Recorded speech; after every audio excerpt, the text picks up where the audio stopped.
What's up, people? If you haven't figured it out by now, I really love opening packages with you guys, and today I've got a package that I am really excited about. But before we open it, I want to talk a little bit about what's inside. So continuing in the vein of painterly photography, today I'd like to highlight a photographer who's got a painterly style and whose work I just love. His name is Maarten Rots, and he's based in Amsterdam, and I discovered him through the community around the On Taking Pictures podcast, which is also really great and you should check it out. I've been following him on Instagram for a while now, and he's posting great work all the time. Just love it. So I'm excited to say that I'm finally supporting his work, and I've bought the first 4 issues of his magazine here. But before we open that and check it out, let me give you a little overview and dig into his work so you can see what the fuss is about.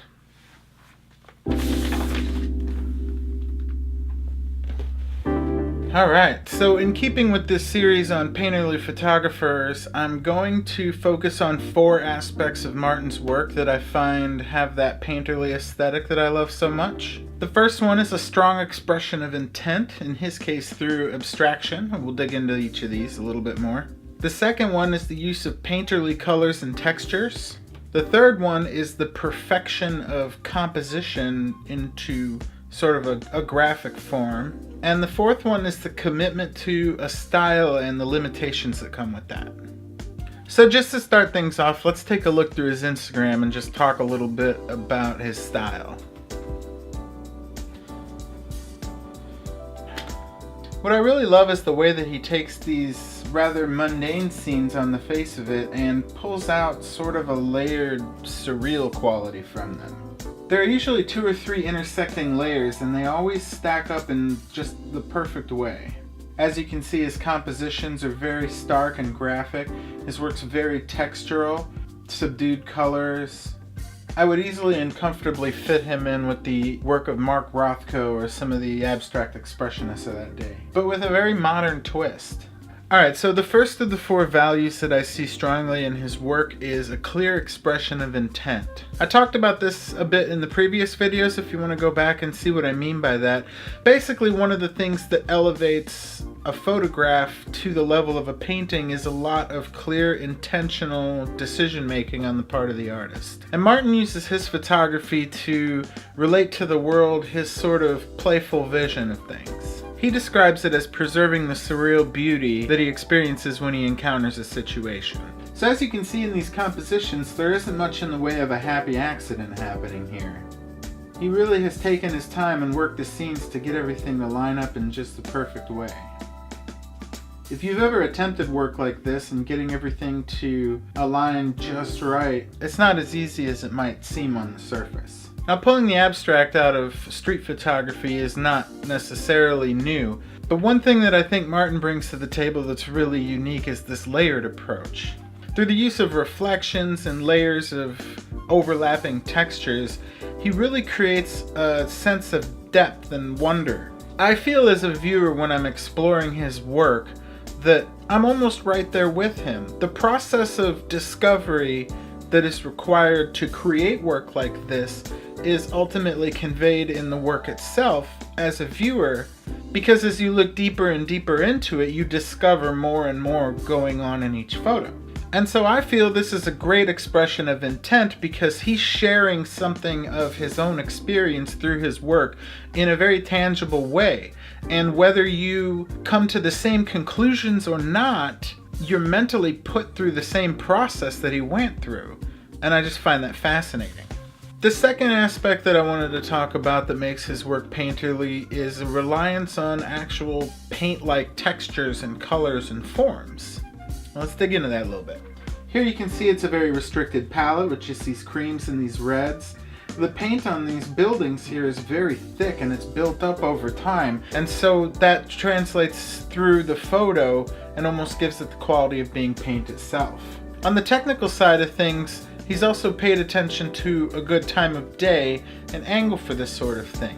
Without the light coming in raking across the texture from the side, it wouldn't stand out in the way that it does. And if you look deeper, his work is not only reflective in the thoughtful sense, but also in the sense that glass is a big part of his process. You can see how not only does the reflection in the glass allow him to layer up multiple images and align them in really interesting and beautiful ways, but the glass itself plays a part in the painting.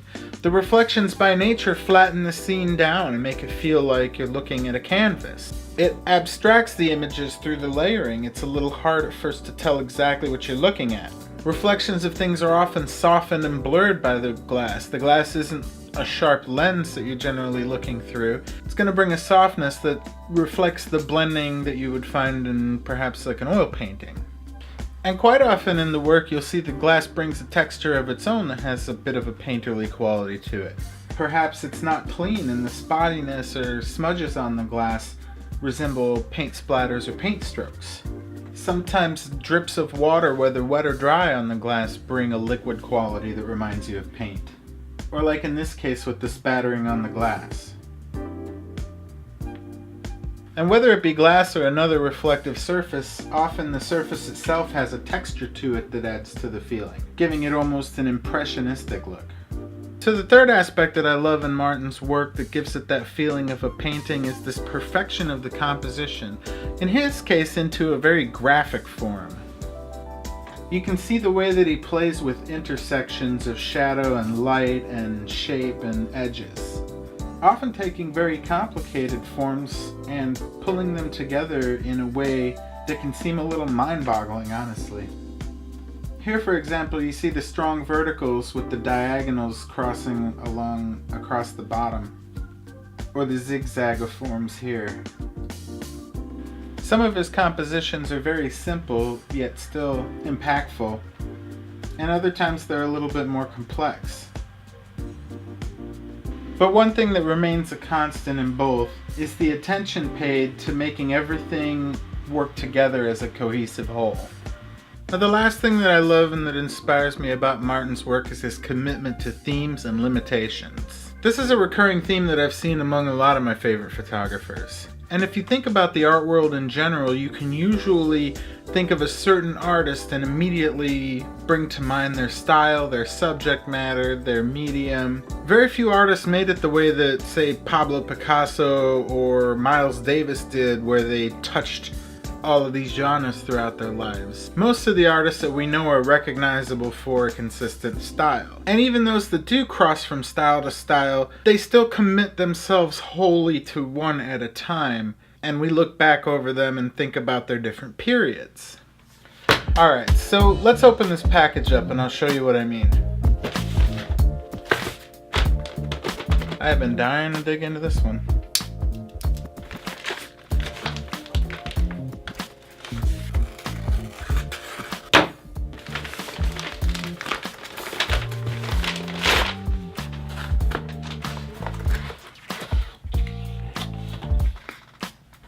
Oh, there's a little letter in here. Nice. Personalized letter. Excellent touch. Thank you, Maarten. Looks like we've got some little extra goodies in here as well.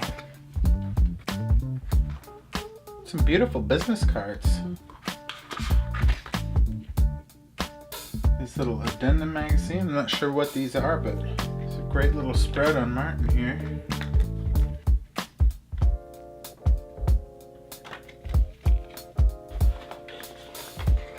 So the box set that I ordered is the first 4 issues of his magazine, March and Rock, which appears to be a fun little homonym play on his name there. And this box set contains issues 1 through 4, and he threw in the latest issue as a bonus. Very nice, thank you. Alright, there's the spread. These look great, and I think this is a really awesome way to get your work out there. I think more photographers should do this. I'd definitely buy them. So we were talking about themes and limitations, and I think Maarten is a great example of this. As you can see in the magazines here, each one has its own theme. This first one, Volume 1, Surveil. The second one, Blending. The third one, Lost in Transition. The fourth, Between the Walls. Now let's take a look in here and see what we mean by surveil. When I think of the word surveil, I think of watching, I think of perhaps a bit of voyeurism, maybe just looking over the landscape and finding beautiful little compositions hidden within. Here we see the theme played out with the actual surveillance cameras. Nice touch.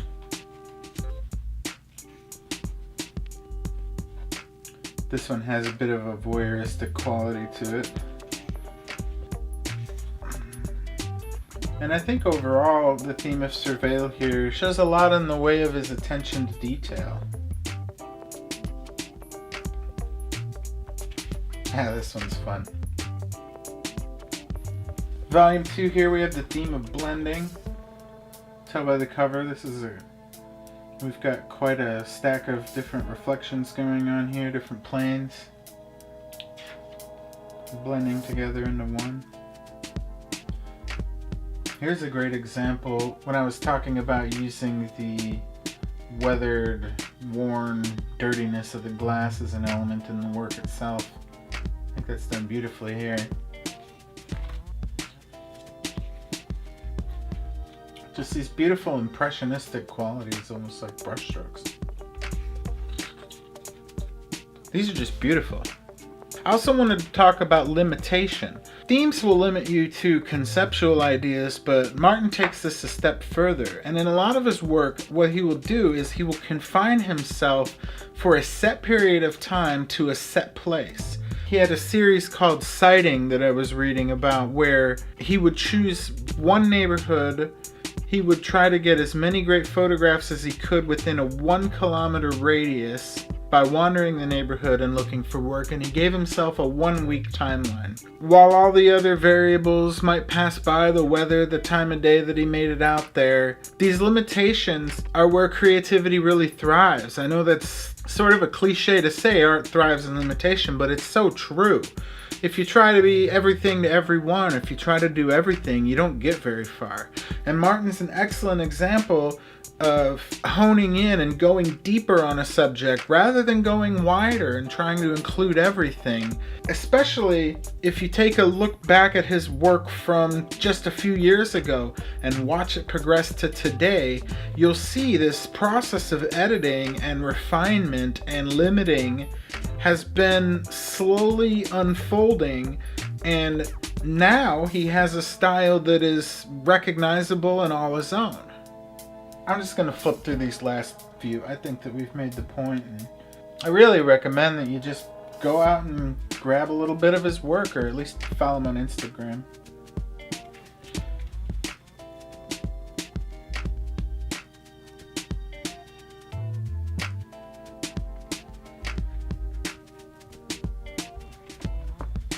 Looks like in these newer issues we've moved to a matte paper. Has a bit more of a premium feel to it. I gotta say, while these early zines are nice, love what you're doing here, Maarten.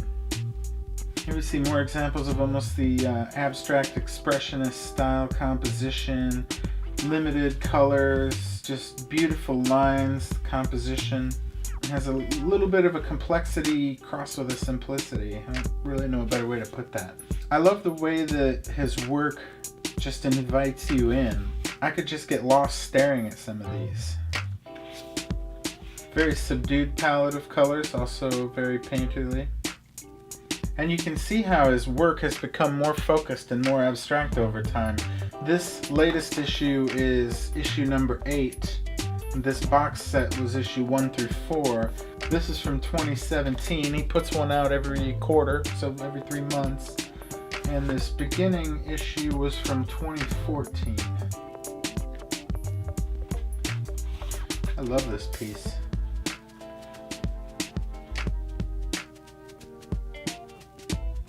Just beautiful.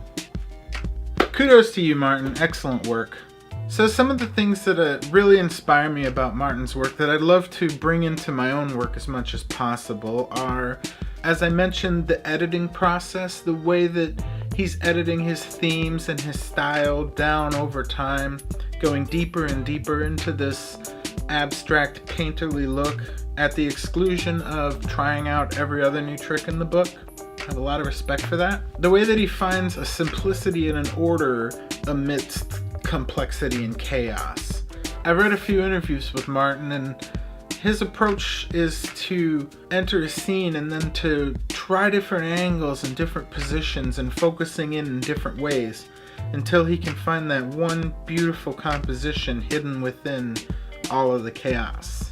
And then there's this thing I would call it maybe the elevation of the details. Instead of the parts creating the original whole, each little detail, each little part of everything reflected in his work creates a whole new whole, if that makes sense. And the most inspiring thing to me about his work is the way that he shares his process of discovery. I know I touched on this already, but I can't say enough. I feel when I'm exploring his work and I'm discovering more nuance and more levels in each piece, that I'm experiencing part of what he went through to create the image as he looked through the scene and found more nuance and more connection between everything. So I hope you guys dug that. I hope you go check out Maarten's work. I'm going to have a ton of links down in the description for you if you're interested in learning more. I highly recommend following him on Instagram. Maybe pick up some of his little magazines. They're great. I'm going to sit down and spend a lot more time with these later. Thanks as always for hanging out with me, guys. If you know any contemporary photographers you think I might like, based on what you've seen so far, hit me up in the comments and let me know. If you guys like what I'm doing here, hit the like button on the video. That would really help me out. Subscribe to the channel if you want to check out more of this. Until next time, Prost.